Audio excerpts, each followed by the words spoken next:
நண்பர்களே, ப்ரெக்னெண்ட்டாக இருக்க எல்லோரும் நினைக்கிறது என்ன அப்படின்னா, நமக்கு வந்து நார்மல் டெலிவரியில் நல்லபடியாக குழந்த பிறக்கணும் அப்படின்னு நினைக்கிறதா.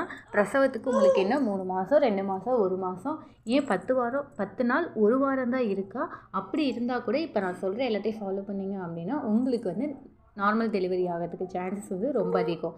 அது என்னென்ன அப்படின்னு சொல்லி பார்த்தீங்க அப்படின்னா, நீங்கள் வந்துட்டு வீட்டில் இருக்கும்போது வந்து மார்னிங் அப்படி இல்லை அப்படின்னா ஈவினிங், ஒரு வேளை ஒர்க் போகிறவங்களா இருந்தாலும் சரி, இல்லை வீட்டில் இருக்கவங்களா இருந்தாலும் சரி, காலையில் ஒரு 20 நிமிஷம், முடிஞ்ச அளவு உங்களால் அதுக்கு மேலேயும் நடக்க முடியும் அப்படின்னா 40 நிமிஷம். அதே மாதிரி நைட்டு சாப்பிட்டதுக்கப்புறம் ஒரு 20 நிமிஷம் உங்களால் முடியும் அப்படின்னா ஒரு 40 நிமிஷம் வாக்கிங் போகிறது ரொம்ப நல்லது. பட் வாக்கிங் போகும்போது தொடர்ந்து உங்களால் வாக்கிங் போக முடியலை அப்படின்னா கையில் ஒரு பாட்டில் வச்சுக்கோங்க.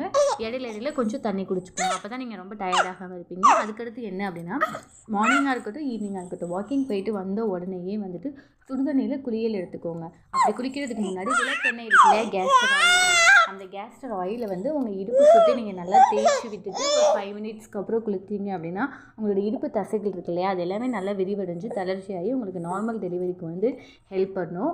நீங்கள் வந்து இன்னும் 10 நாள் தான் இருக்கிற இதுவரையுமே எந்த எக்ஸசைஸுமே பண்ணதில்லை அப்படின்னாலும் பரவாயில்ல, இந்த நடைப்பயிற்சி மார்னிங் அண்ட் ஈவினிங் 2 நேரமும் 20 மினிட்ஸோ 40 மினிட்ஸோ நீங்கள் எந்த அளவுக்கு நடக்கிறீங்களோ அந்த அளவுக்கு உங்களோட உடம்பில் இருக்க இடுப்பு எலும்பு தசை வந்து நல்லா விரிவடைஞ்சு கொடுத்து உங்களோட நார்மல் டெலிவரிக்கு வந்து ஹெல்ப் பண்ணும். அடுத்து என்ன அப்படின்னா, பிளட் சர்க்குலேஷன் வந்து உடம்புல நல்லா இருக்கணும். அதனால் நல்ல ரத்தம் ஊறுற மாதிரி ஃபுட்டு வந்து நல்லா எடுத்துக்கோங்க. அத்திப்பழம் சாப்பிட்றது, டேட் சாப்பிட்றது, முருங்கைக்கீரை சாப்பிட்றது, மட்டன் சுவரொட்டி சாப்பிட்றது, மட்டன் ஈரல் சாப்பிட்றது, இதெல்லாமே சாப்பிட்டீங்க அப்படின்னாலே பிளட் வந்து உங்களுக்கு நல்லா ஊறும். உடம்புல தேவையான அளவு பிளட் இருக்கும்போது சர்க்குலேஷன் வந்து உங்களுக்கு நல்லாயிருக்கும்.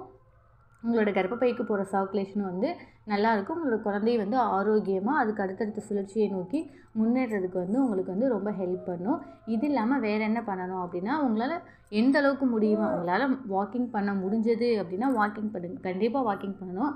அது இல்லாமல் நாங்கள் ஒர்க் போகலை, வீட்டில் தான் இருக்கோம் அப்படின்னா முடிஞ்சளவு டக் வாக் பண்ணுறது, அப்படி இல்லைன்னா ஸ்குவாட்டிங் பொசிஷன், நம்மளோட இந்தியன் லெட்டின் யூஸ் பண்ணுவோம் இல்லையா, அந்த பொசிஷனில் ஒரு 5 டைம்ஸ் உட்காந்து எழுந்திரிங்க. அப்புறம் ரெஸ்ட் எடுங்க. உங்களால் அதுக்கப்புறம் எப்போ முடியுதோ அப்போ ஒரு 5 டைம்ஸ் உட்காந்து எழுந்திரிக்கிறது, இதை பண்ணுங்கள். அப்படி இல்லை அப்படின்னாலும் ஒரு 10 நிமிஷம் வீட்டுக்குள்ளேயே நடங்க. அப்புறம் ரெஸ்ட் எடுங்க. அப்புறம் இடையில ஒரு 10 நிமிஷம் நடங்க. இந்த மாதிரி 1 மணி நேரத்துக்கு 10 நிமிஷம் இந்த மாதிரி நடந்தீங்க அப்படின்னாலே உங்களோட இடுப்பு எலும்பு தசைகள் இருக்கு இல்லையா, அது எல்லாமே நல்லா விலகி கொடுத்து உங்களுடைய நார்மல் டெலிவரிக்கு வந்து நல்லா ஹெல்ப் பண்ணும்.